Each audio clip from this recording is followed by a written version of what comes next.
नमस्कार. महाविकास आघाडीच्या माध्यमातून आज कदमवाडी भोसलेवाडी परिसरातील प्रमुख व्यक्ती इथं जमले आहेत. याचं कारण म्हणजे इथं होत असलेलं अतिक्रमण भराव या संदर्भात यापूर्वी सुद्धा येथील लोकांनी आवाज उठवला होता, त्याला यश आलं होतं. पण इथं ज्या पद्धतीनं आता परत एकदा मुरुम टाकून किंवा भराव टाकून इथं खड्डे मुजवण्याचा जो काही प्रकार चालला आहे, ही रेड झोन ब्ल्यू लाईन असलेली ही क्षेत्र, या क्षेत्रामध्ये कोल्हापूर शहरातील अनेक लोकांनी भराव टाकण्याचा प्रयत्न केला होता, पण तो भराव महाविकास आघाडीच्या माध्यमातून थांबवण्यात आला.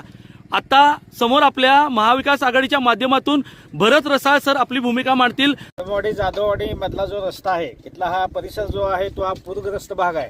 प्रत्येक वर्षी हा भाग पाण्याखाली जात असतो, त्यामुळे हा ब्ल्यू लाईन एरिया आहे.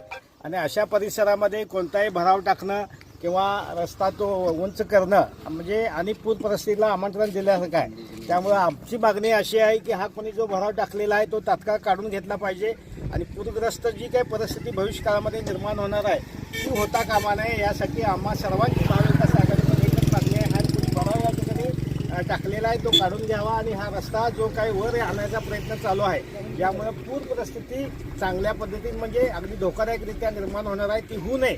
आणि कदमवाडी भोसलेवाडी परिसरातील काही 50,000 लाखभर नागरिकांच्या या जीवितवाशी हा निगडीत असणारा प्रश्न आहे. त्यामुळे आम्ही आजच्या या आंदोलनाद्वारे आपल्याला आवाहन करतो की यांनी जे कोणी भराव टाकलेला आहे तो काढून घ्यावा आणि आपल्याला एक चांगल्या पद्धतीचं राहणीमान या परिसरातील लोकांना मिळावं.